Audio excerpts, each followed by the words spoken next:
은혜로운 찬양 감사드립니다. 성경 봉독하겠습니다. 신명기서 8장입니다. 1절부터 6절까지 말씀을 함께 합독하겠습니다. 1절의 말씀부터 합독하십니다. 내가 오늘 명하는 모든 명령을 너희는 지켜 행하라. 그리하면 너희가 살고 번성하고 여호와께서 너희의 조상들에게 맹세하신 땅에 들어가서 그것을 차지하리라. 내 하나님 여호와께서 이 40년 동안에 내게 광야 길을 걷게 하신 것을 기억하라. 이는 너를 낮추시며 너를 시험하사 내 마음이 어떠한지 그 명령을 지키는지 지키지 않는지 알려 하심이라. 너를 낮추시며 너를 줄이게 하시며 또 너도 알지 못하며 내 조상들도 알지 못하던 만나를 내게 먹이신 것은 사람이 떡으로만 사는 것이 아니요 여호와의 입에서 나오는 모든 말씀으로 사는 줄을 내가 알게 하려 하심이니라. 이 40년 동안에 내 의복이 헤어지지 아니하였고 내 발이 부르트지 아니하였느니라. 너는 사람이 그 아들을 징계함 같이 내 하나님 여호와께서 너를 징계하시는 줄 마음에 생각하고 내 하나님 여호와의 명령을 지켜 그의 길을 따라가며 그를 경외할지니라. 아멘. 불순종의 광야라고 하는 주제로 말씀을 드립니다. 지난 1월 31일자 국민일보 칼럼에 보니까 나는 너를 한순간도 내버려 둔 적이 없단다, 이런 큰 타이틀의 기사가 있었습니다. 이 저자는 인천에 있는 담투고 길 닦는 교회의 사모인 한근영 사모의 이야기입니다. 그는 자신의 저서 나는 같이 살기로 했다라고 하는 책에서 이러한 내용을 소개합니다. 개척교회를 하는 남편은 원인 불명의 섬유 근육통 증후군을 앓고 있습니다. 근육에 힘이 없으니까 이게 일을 할 수 없는 겁니다. 그러다 보니까 방 안에만 있는 겁니다. 아들은 불안과 강박 증세로 인하여 집 밖에 나아가지 못합니다. 또한 발달 장애가 있는 조카의 특수학교 통학도 도왔습니다. 그러면 생계는 어떻게 했는가? 이 사모님이 대학에서 문예 창작을 전공을 합니다. 그래서 한국의 목회자들의 자서전을 대피를 하면서 생계를 유지하게 됩니다. 그러나 어느 것 하나 명확하게 해결될 기미가 보이지 않는 압도적인 역경 앞에서 그는 눈물로 이렇게 기도를 합니다. 하나님, 왜 나를 내버려 두셨습니까? 나는 완전 사막 한복판, 어쩌면 망망대 한복판에 벌어졌습니다. 어떻게 헤쳐나가야만 합니까? 그는 기도 중에 자신의 마음에 속삭이는 하나님의 음성을 듣습니다. 나는 너를 한순간도 내버려 둔 적이 없단다. 하나님에 대한 오해가 풀리자 그는 다시 일어설 힘을 얻게 됩니다. 그는 말합니다. 고난 자체가 좋은 건 아니지만 그때야말로 하나님이 나와 동행하는 황홀한 축복을 선명하게 느낄 수 있습니다. 환경이 바뀌지 않을지라도 이런 기쁨과 행복을 누리면 고난이 진정 축복이 아닐까 생각합니다. 그랬습니다. 오늘 한근영 사모에게 광야는 그렇게 큰 문제가 되지 않습니다. 중요한 것은 그 광야에서 하나님께서 자신을 버리지 않으셨다라고 하는 그 믿음으로 광야를 헤쳐나갈 수 있었던 겁니다. 오늘 우리 교회의 표어가 하나님과 동행하는 광야 여정입니다. 광야에 우리는 홀로가 아니라 하나님이 늘 우리와 동행하심을 믿는다라고 하면 이 힘든 광야 같은 세상에서도 우리는 얼마든지 희망을 가지고 미래를 향하여 도전할 수 있을 겁니다. 오늘 이 본문이 쓰여진 장소는 가나안 땅이 보이는 요단 동편의 모압 평지입니다. 모세는 모압 평지에서 40년의 광야 생활을 마감을 하면서 출애굽 2세대를 향해서 3차례에 걸쳐 설교한 것 중에 일부가 오늘 본문의 말씀입니다. 오늘 모세는 2절에 보니까 이렇게 이야기합니다. 내 하나님 여호와께서 이 40년 동안에 내게 광야길을 걷게 하신 것을 기억하라 그랬습니다. 기억하라. 모세는 무엇을 기억하라고 했을까? 광야에서 함께 하셨던 하나님의 은혜, 도우심, 역사하심, 지켜주심, 보호하심을 기억하라는 겁니다. 광야는 어떤 곳일까? 신명기서 1장 19절에 보니까 크고 두려운 장소입니다. 바꿔 이야기하면 고독과 외로움이 가득한 장소입니다. 신명기 8장 15절입니다. 광야는 불뱀과 전갈들이 우글대는 위험한 장소입니다. 또 광야는 물이 없는 간조한 땅입니다.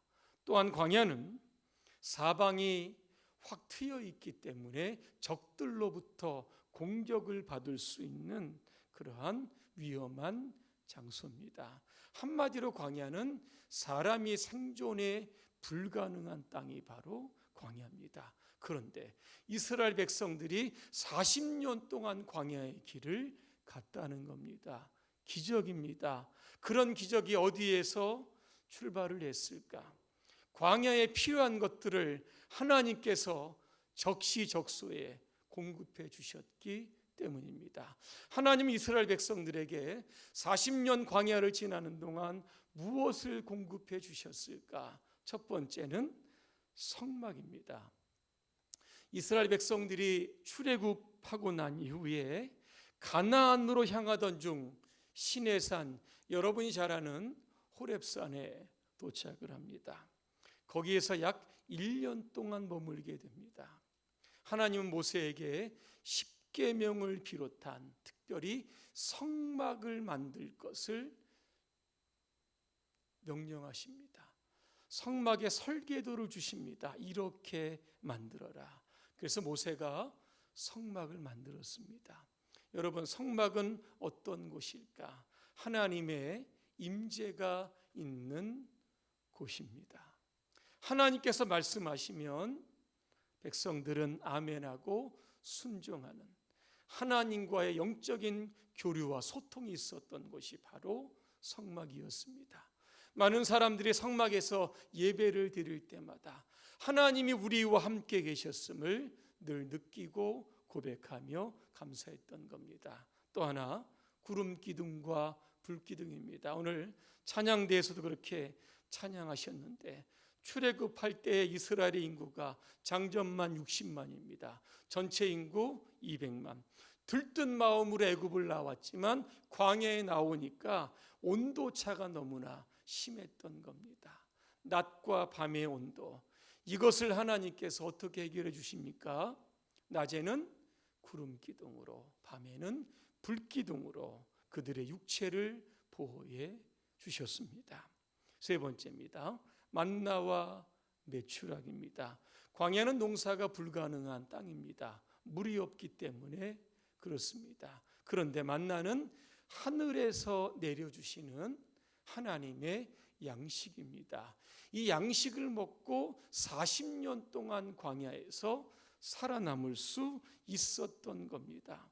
한 번은 만나 말고 고기를 달라고 그렇게 요청을 합니다. 한 달 동안 하나님은 메추라기를 통해서 그들의 영양 실조하지 않도록 단백질을 보충을 시켜주십니다.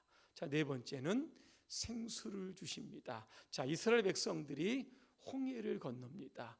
수르 광야를 3일 동안 지나는데 물이 없는 겁니다. 때마침 물을 발견하는데 소금기가 있어서 물이 써서 먹지를 못하는 겁니다. 사람들은 그곳을 가리켜서 마라다 그렇게 불렀습니다. 백성들의 원망이 시작이 됩니다. 그때 하나님께서 모세를 통하여 나뭇가지를 그 물에 던지게 하셨습니다. 그때 쓴 물이 단물이 되어 200만의 이스라엘 백성들이 해가를 했던 겁니다. 거기서 조금 지나니까 어디에 도착합니까? 엘림이라고 하는 곳에 도착을 합니다. 종려나무가 70주가 있고 12샘이 되는 오아시스가 그곳에 있게 되어 거기에서 그 물을 통하여 또 갈증을 해결하게 됩니다. 또 광야를 지납니다. 르비딤에 도착합니다. 역시 물이 없는 겁니다. 그때 하나님께서 모세에게 반석을 쳐서 물을 내어 백성들로 하여금 마시게 하라 그랬습니다. 물이 없을 때마다 하나님은 기적적인 방법으로 물을 내서 백성들을 마시게 했던 겁니다.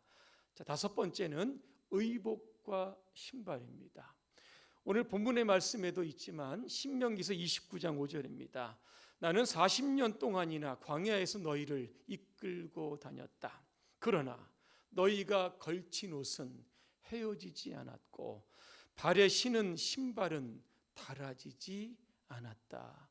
저는 이 말씀을 쭉 읽으면서 광야에서 도대체 어디에서 옷과 신발을 구할 수 있었을까 좀 궁금했습니다. 근데 그 궁금증이 풀어졌습니다. 무엇인지 아십니까? 바로 양떼입니다.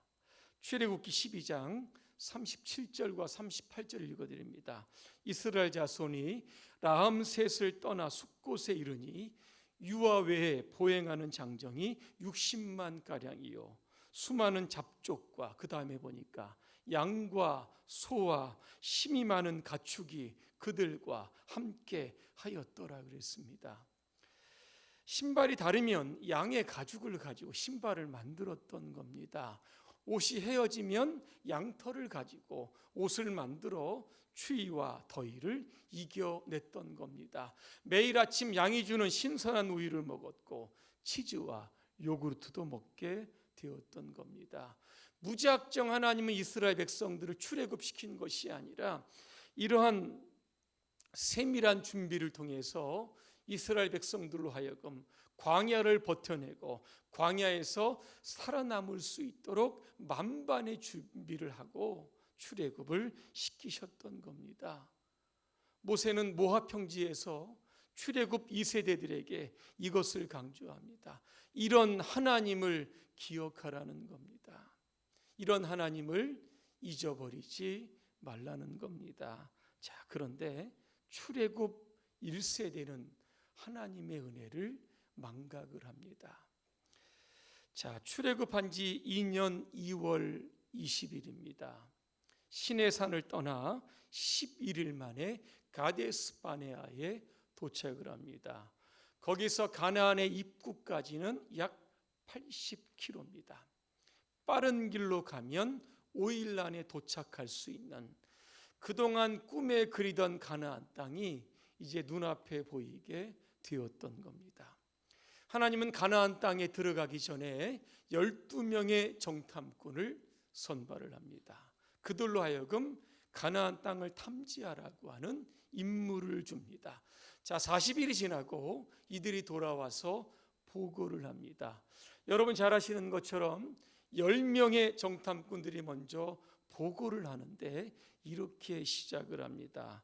우리가 정탐한 땅은 적과 꿀이 흐르는 땅입니다. 그러나 이렇게 시작합니다. 그 땅 거주민은 강합니다. 성읍은 크고 견고합니다. 그곳에는 안악 자손 거인들이 살아갑니다. 그들을 보니까 우리는 메뚜기에 불과합니다. 그 땅을 정복할 수 없습니다. 이 보고를 듣고 이스라엘 백성들 성경에 보니까 밤새도록 통곡했다 그랬습니다. 그 우는 모습을 안타깝게 여겼던 두 명의 정탐꾼이 있었습니다. 여호수아와 갈렙입니다. 자신들의 옷을 찢으면서 백성들 앞에 서서 이렇게 이야기를 합니다. 민수기 14장 7절입니다. 우리가 돌아다니며 정탐한 땅은 기가 막히게 좋은 땅입니다. 우리가 하나님의 마음에 들기만 하면 그 땅을 얼마든지 정복할 수 있습니다. 하나님은 우리의 편이십니다. 두려워하지 맙시다. 온 회중이 이 두 사람의 보고를 받고 어떻게 했습니까? 희망과 용기를 가지고 가나안 땅에 들어갑시다, 이렇게 외쳤던 것이 아니라 오히려 돌을 들어서 그들을 쳐서 죽이려고 했다 그랬습니다. 그 순간에 여호와의 영광이 회막 가운데 나타납니다. 그러면 하나님은 모든 백성이 듣는 가운데서 모세에게 이렇게 말씀합니다. 내가 전염병을 백성들에게 돌려서 그들을 쳐서 다 죽이겠다, 그렇게 이야기합니다. 그때 모세가 하나님 앞에 엎드려 기도합니다. 모세의 기도를 통하여 하나님의 마음이 바꾸어지시는 겁니다. 그렇다고 해서 불순종의 죄가 면제된 것은 아닙니다.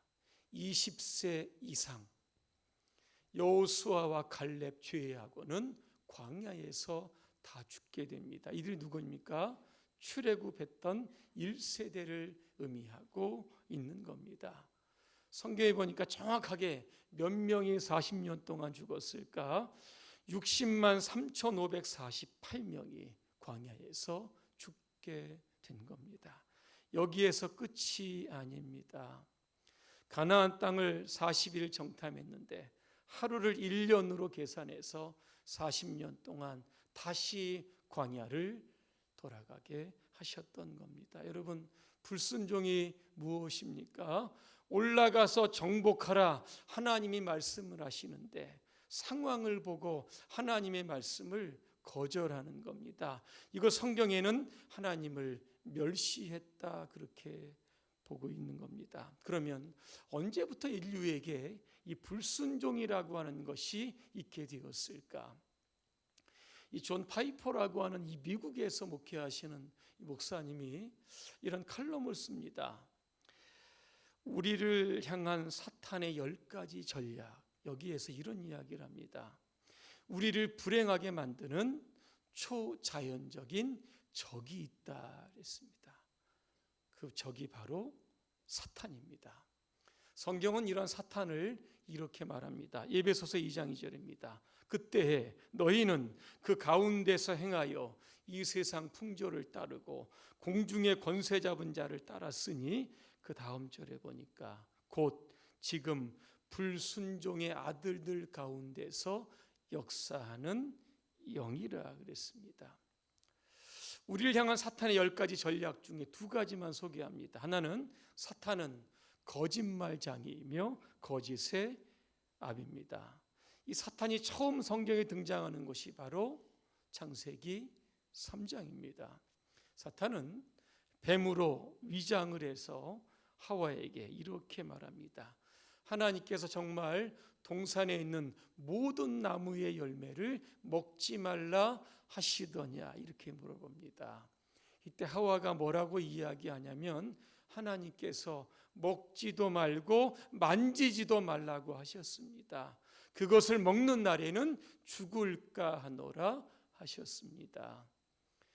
이때 여러분, 사탄이 뭐라고 이야기합니까? 너희가 결코 죽지 아니하리라 그랬습니다. 사탄은 하나님의 말씀을 의심하게 만듭니다. 불순종하게 만듭니다. 결국 아담과 하와는 선악과를 먹습니다. 이 불순종의 결과가 이 땅에 죄를 가지고 왔고, 죄의 결과는 사망을 가지고 왔던 겁니다. 그래서 이 아담과 하와의 불순종이 온 인류에게 죄로 인하여 죽음을 갖게 되는 비극을 만들었던 겁니다. 또 하나는 이 사탄은 사람들의 마음 가운데서 하나님의 말씀을 뽑아내고 신앙을 죽이는 겁니다. 마가복음 4장에 보니까 여러분 잘 아시는 네 가지 밭의 비유가 나옵니다. 씨 뿌리는 자가 씨를 뿌리는데 그 씨의 일부가 어디에 떨어졌냐면 길가에 떨어집니다. 주님은 이 비유를 말씀하시면서 이렇게 해석을 하십니다. 말씀이 길가에 뿌려졌다는 것은 이들을 가리킴이니 곧 말씀을 들었을 때에 사탄이 즉시 와서 그들에게 뿌려진 말씀을 빼앗는 것이요, 이렇게 나옵니다. 왜 사탄은 우리에게 하나님의 말씀을 빼앗아가고 뽑아내는 것일까? 그 이유는 간단합니다. 사탄은 말씀을 통하여 우리의 믿음이 성장하는 것을 알고 있기 때문에 그런 겁니다. 로마서 10장 17절입니다. 그러므로 믿음은 들음에서 나며 들음은 그리스도의 말씀으로 말미암음이라 이렇게 되어 있습니다. 우리가 하나님의 말씀을 계속적으로 듣게 되면 그 말씀이 우리의 믿음을 지탱하는 힘이 되고 얼마든지 사단의 거짓 유혹을 막아낼 수 있을 텐데 그 말씀이 다 사라져 버리면 결국 사탄의 노예가 되는 겁니다. 성경에 보니까 사탄은 우는 사자와 같이 두루 다니며 삼킬 자를 찾는다. 그 삼킬 자가 여러분 누굽니까? 하나님의 말씀에 불순종하는 자들을 찾으셔서 하나님을 대적하고 대항하는 자로 그렇게 그들을 사용하는 겁니다. 이러한 때 우리는 하나님의 말씀을 붙들어야 합니다. 성경에 보니까 하나님의 말씀은 1.1핵이라도 변함이 없습니다. 세상의 시류에 따라서 말씀을 다르게 해석하는 오류를 범하지 말아야 합니다.